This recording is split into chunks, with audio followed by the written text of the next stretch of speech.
ప్రేక్షకులందరికీ నమస్కారం. ఈరోజు మన స్టూడియోలో ప్రముఖ ఆధ్యాత్మికవేత్త, ఆస్ట్రోన్యూమరాలజిస్ట్ శ్రీమతి జయప్రద గారు ఉన్నారు. మేడంతో మాట్లాడేద్దాం. మేడం నమస్తే. మేడం నమస్తే అమ్మా. శ్రీమాత్రే నమః. మేడం, ఉగాది ఎంతో ప్రాముఖ్యత కలిగిన పండుగ.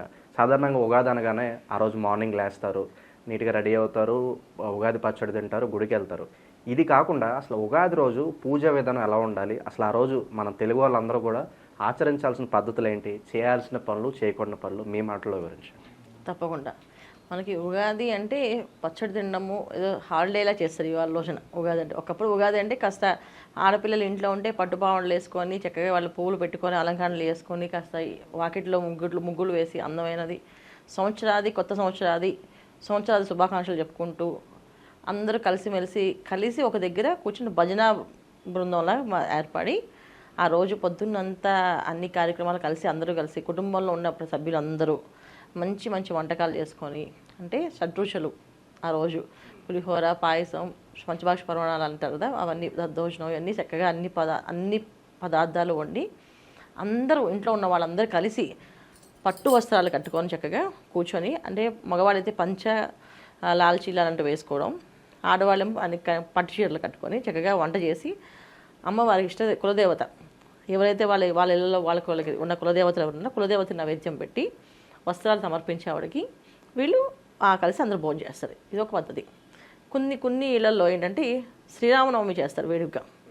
ఆ రోజే వసంత నవరాత్రులు ప్రారంభం అప్పటి నుంచి స్టార్ట్ అవుతాయి. అక్కడి నుంచి శ్రీరాముల వారికి పూజా పునస్కారాలు అనుకుంటూ అక్కడి నుంచి వసంత నవరాత్రులు ప్రారంభం చేసి కొంతమంది ఇళ్లలో పొద్దున్న త్రికాల పూజలు ఉంటాయి. పొద్దున్న, మధ్యాహ్నం, రాత్రి. మనం దసరా నవరాత్రుల్లో అమ్మవారికి పాడ్యం రోజు ఎలా అయితే అలంకరణ చేసి పొద్దున్న ఒక అలంకరణ అష్టోత్తరం పూజ, మధ్యాహ్నం ఒక అలంకరణ అష్టోత్తరం పూజ, రాత్రి ఒక అలంకరణ అష్టోత్తరం పూజ చేస్తాము. అలాగే ఈ ఉగాది రోజుకున్న అమ్మవారి వసంత నవరాత్రులు ఎవరైతే చేస్తారో వాళ్ళకున్న ఇలా అలంకరణలు చేసి పూజలు చేస్తారు అమ్మవారికి. తర్వాత శ్రీరామనవమి వేడుకలు ప్రారంభం అనేది జరుగుతూ ఉంటుంది. అక్కడ చక్కగా రాముల వారి కోసం చాలామంది ధాన్యాన్ని ఒలిచి అక్షంతలుగా చేయడము, ఎంతో కొంత ముత్యాలని రోజు రామకోటి చదువుతూ ఆ ముత్యాలని లెక్క వేసి వేయడము, రామకోటితో ముత్యాలతో రామకోటి శ్రీరామ అని ముత్యాలు వేయడం, అలా వేసి ఆ స్వామి రాముల వారికి అందించడం, ఇలాంటి కొన్ని ప్రాంతాల్లో కొన్ని ఆచారాలు జరుపుకుంటారు. కొంతమంది ఇళ్లలో రాముల వారిని బాగా ప్రేమించేవాళ్ళు, ఎక్కువగా పూజించేవాళ్ళు, ఎక్కువగా ఆయన అడుగు జడుగులో నడవాలనుకునే వాళ్ళు ఇళ్లలో ఏంటంటే ఆ రోజు మొత్తం అంతా రామకోటి రాస్తారు. ఉగాది రోజున ఎంతవరకు అయితే అంతవరకు రాత్రి దాకా ఉదయం ఎప్పుడైతే పూజ ప్రారంభం అన్నీ అయిపోతాయో అక్కడి నుంచి ఉపవాసం ఉండి రాత్రి దాకా రాస్తారు మొత్తం రామకోటి.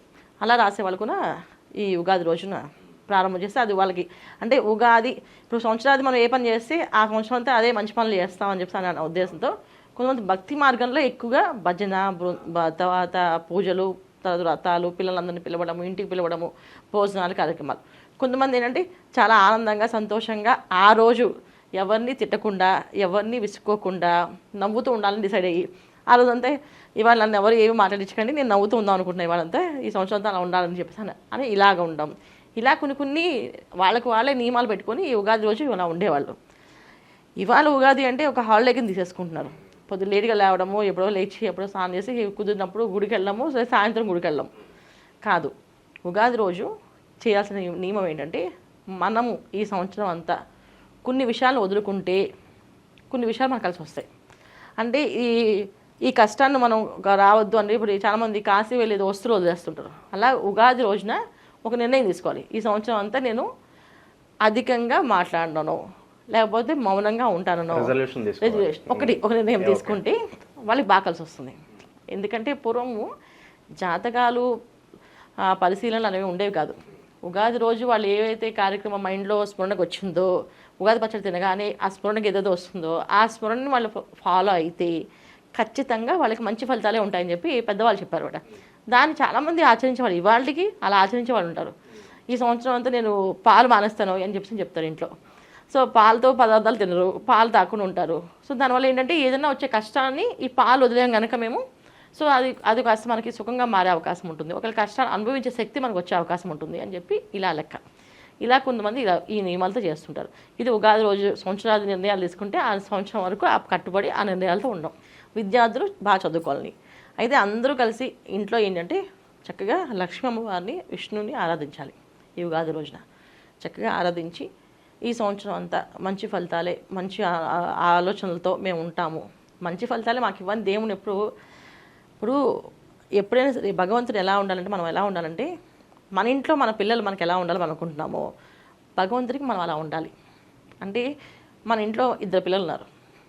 ఒక అబ్బాయి వచ్చి, నాన్నగారండి నేను ఇవి చదివానండి, నాకు ఇన్ని మార్కులు వచ్చాయండి, నేను చేశానండి, ఇవన్నీ మీకు సంతోషంగా అనిపించిందండి, ఓకేనా అండి అని అడిగితే ఎంత బాగుంటుంది. ఒకరు వచ్చి, నువ్వే కదా మా నాన్నవి, నువ్వు చేయకపోతే ఎవరు చేస్తాడు, చేయాలి కదా, నేను చదవలేదు రాలేదు మార్కులు, నువ్వే వచ్చి టీచర్తో మాట్లాడి క్లాస్లో నన్ను ఏమర్థం చెప్పు, లేదా ప్రోగ్రెస్ రిపోర్ట్ మీద సంతకం పెట్టు అని అడిగామనుకో, ఎలా ఉంటుంది వాళ్ళ మీద ఒపీనియన్? మనకి వీడి మీద ఎక్కువ ప్రేమ ఉంటుందా, వీడి మీద ఎక్కువ ప్రేమ ఉంటుందా? మామూలుగా నువ్వు చెప్పు. సున్నితంగానే అడగాలి. ఎవరి మీద ఎక్కువ ప్రేమ ఉంటుంది? ఎవరి మీద ఎక్కువ ప్రేమ ఉంటుంది అంటే మర్యాదగా వచ్చి మాట్లాడే వాళ్ళ మీద ఎక్కువ ప్రేమ ఉంటుందా? ఏమీ కోరుకోకుండా మీరు నాకు ఏమి ఇవ్వట్లేదు నాన్నగారు అని అనే వాళ్ళ మీద ప్రేమ ఎక్కువ ఉంటుందా?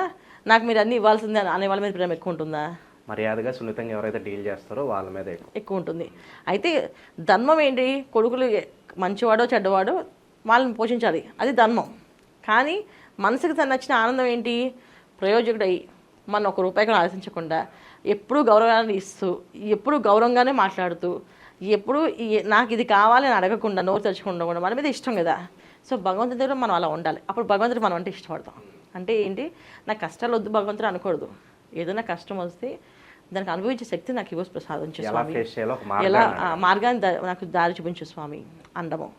కష్టం వచ్చినప్పుడు ఆయన నిందించడం అది దోషం. కష్టం వచ్చింది అంటే పెద్ద కష్టాల నుంచి కాపాడేయడం. అన్నీ ఏదో ఈ చిన్న కష్టాన్ని నేను అనుభవించగలిగాను, నేను కనుక చేశాను, వేరే వాళ్ళు చేయగలరో లేదో, నాకు చేశాను అని అనేకంటే నాకు ఈ అవకాశం ఇచ్చినందుకు సంతోషం, ఇంకా పెద్ద కష్టం రాకుండా కాపాడు. అలాగా ఎప్పుడు కూడా ప్రేయర్ అనేది ఏంటంటే దేవుడి దగ్గర సున్నితంగా ఉండాలి. నువ్వు హ్యాపీగా ఉండు, నువ్వు బాగుండు అని చెప్పేసి అనే లక్షణం సినిమాలో చాలామంది కామెడీ మాట్లాడతారు కదా, నువ్వు బాగుండు, నువ్వు చల్లగా ఉండు అని చెప్పేసి. అది నిజంగానే భగవంతుడి దగ్గర ఎప్పుడు కూడా నాకు ఇది కావాలని ఏమీ అనకూడదు. ఎందుకంటే భూమి మీద వచ్చినప్పుడు కర్మ రాసి పంపించాడు ఆయన తెలియదు ఏమి ఉంటుందా, ఏమి ఉండదు.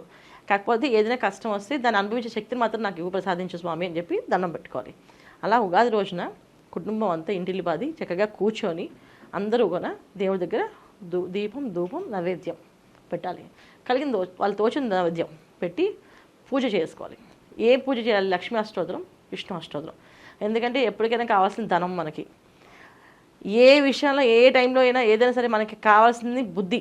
అంటే ఇక్కడ ఈ పని చేయొచ్చు చేయకూడదు అనేది మన బుద్ధి. ఆ బుద్ధిని ప్రచోదనం చేసేది విష్ణుమూర్తి. సో ఆ విష్ణువుని ఎక్కువ ఆరాధిస్తే సమయానికి ఏ పని చేయాలన్నా ఇది వస్తుంది, స్మరణకు వస్తుంది.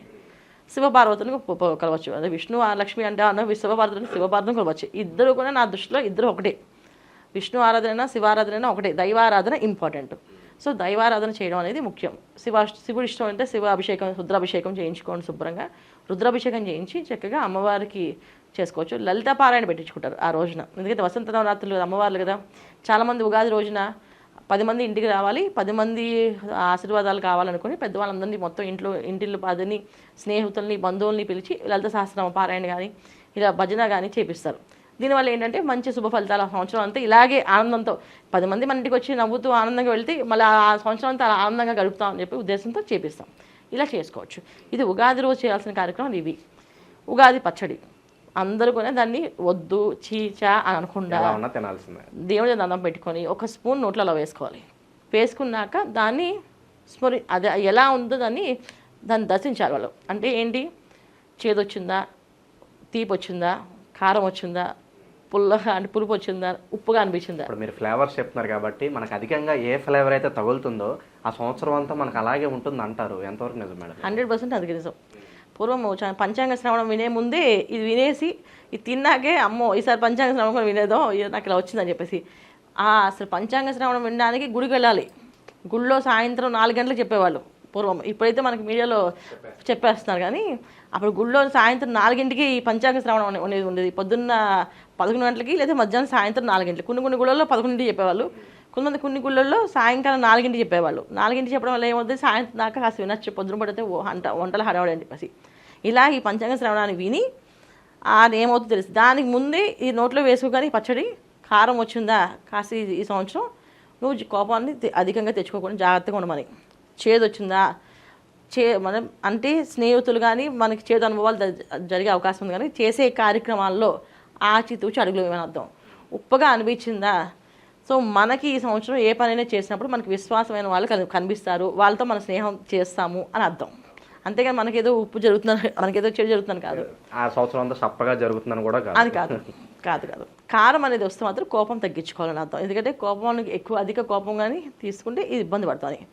తీపి ఎక్కువ వచ్చిందా, మమకారం తగ్గించమని అర్థం. ఎందుకంటే తీపి పదార్థాలు వస్తే ఎక్కువ తీపి తెలిస్తే ఏంటంటే ఆహారానికి బానిస అవుతారని అర్థం.